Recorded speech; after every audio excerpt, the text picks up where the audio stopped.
Coming up, Vermont lawmakers discuss suspending one of their own, and a national campaign to honor fallen veterans takes place in our own backyard. Plus, SUNY Plattsburgh students get ready to take on the real world. From WFFF, this is Local 44 News in high definition. Make no mistake, the Paris Agreement establishes the enduring framework the world needs to solve the climate crisis. It creates the mechanism, the architecture, for us to continually tackle this problem in an effective way. President Barack Obama applauding an international agreement reached on climate change. Thank you for joining us this evening. I'm Alex Rose. Our top story tonight in environmental matters. History was made today in Paris as delegates to the Paris Climate Conference accepted a deal that will have almost every nation in the world working to limit greenhouse gases. Those delegates will now take the plan back to their governments. The deal would also help less developed nations pay for the effects of global warming. A smart and responsible path, a sustainable path. And extraordinarily, we are 196 delegations, 186 plans.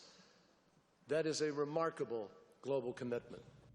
Back in the United States, Vermont Governor Peter Shumlin, who recently attended this summit, says Vermont has an important role to play and that Vermonters are serious about climate action. New York Governor Andrew Cuomo also speaking out. He says today's agreement will help establish an important framework for addressing costly and tragic effects of unprecedented storms like Superstorm Sandy. New Hampshire Governor Maggie Hassan says those in the Granite State must continue to work together to ensure a cleaner and healthier environment. Now, just hours before the agreement was announced, advocates in the Lake City took to the streets to bring awareness to climate change. Dozens crowded downtown Plattsburgh demanding solutions for global warming and international action. They marched for ideas like reducing carbon emissions, investing in renewable energy, and getting away from fracked gas. Speakers at the event said environmentalists need to be united in this fight. We have to start finding ways to work together and to stop thinking so individualistically, okay, to change the things that are causing climate change. Because if we don't, our world is going to become unrecognizable and possibly unlivable. Advocates said they want a safer planet for their children. The march ended at the office of Congresswoman Elise Stefanik. We are your local election headquarters. Senator Bernie Sanders in Iowa this weekend and also speaking out on the new climate change agreement, but not nearly as enthusiastic as other politicians. The presidential candidate said while the agreement is a step forward, it, quote, goes nowhere near far enough. Sanders says bolder action needs to happen, and the agreement does not provide that. After his swing in Iowa, Sanders heads back to the Granite State on Monday. The Republican presidential race could have a new frontrunner in Iowa. The latest polls out of the Hawkeye State has Ted Cruz jumping ahead of Donald Trump by 10 points. The Texas senator has 31% of likely Republican caucus goers in Iowa. Trump has 21%. His sudden rise could explain why yesterday Trump went on the offensive against Cruz, the first attack he's made against the Texas senator. An update now on State Senator Norm McAllister, who was charged with multiple counts of sexual assault and prohibited acts last May. Senate President Pro Tem John Campbell's office says there is a discussion to suspend Senator McAllister at the beginning of the session this January. It was brought up today at a meeting of Senate Democrats. McAllister still holds his seat, but was stripped of his Senate committee assignments after his arrest. The Republican senator from Franklin County has served in the State House since 2003. A man is in police custody after police say he threatened and robbed individuals on Poplar Street in Berlin Thursday afternoon. Police say 33-year-old Brandon Phillips displayed what was reported to be a firearm after threatening those individuals. He then stole items and took off in a vehicle. Phillips was taken into custody and is behind bars for lack of $10,000 bail.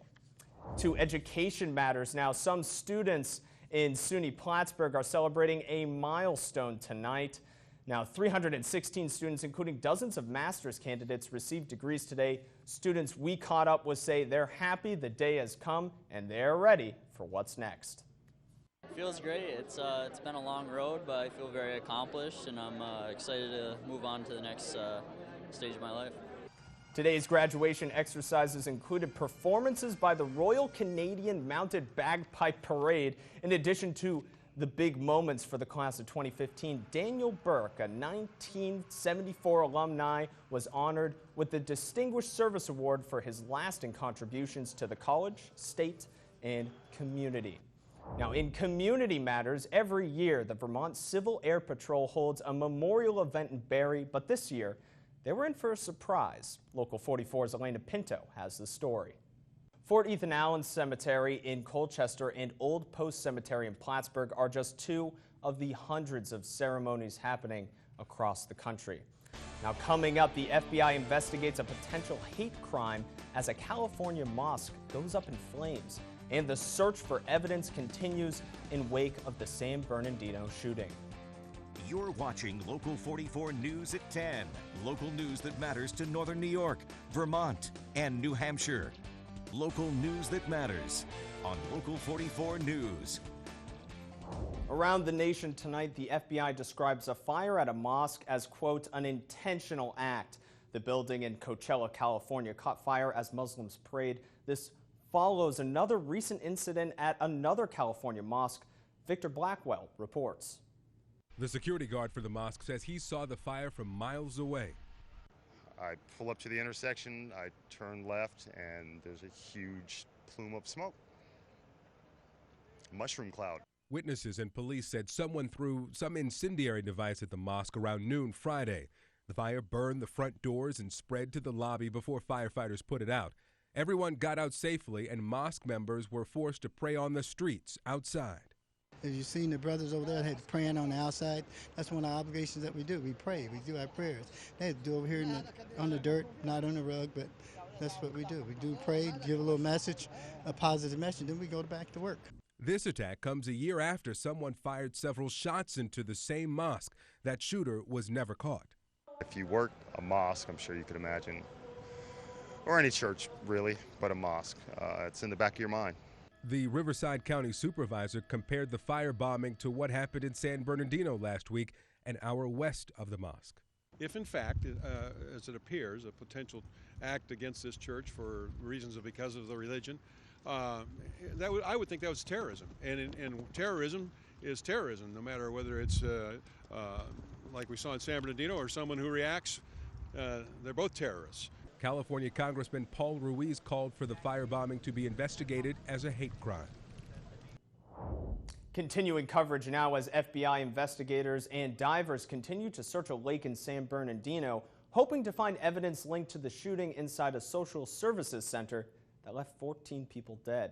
They say San Bernardino killers Saeed Farouk and Tashfeen Malik visited the site. Officials have located items during the search, but no word yet if the items are related to this case. Now, back in the Green Mountain State, the stage is set for a vigil to remember the victims of a gun violence across America. 17 different faith communities in Chittenden County will come together to pray. The vigil is tomorrow at 3 right at the top of Church Street. Tomorrow also marks nearly 3 years since the Sandy Hook Elementary School shooting in Connecticut. Now, two of the country's best college hockey teams faced off in Vermont today. Coming up, it's the 5th-ranked women from Middlebury hosting number 10 Castleton.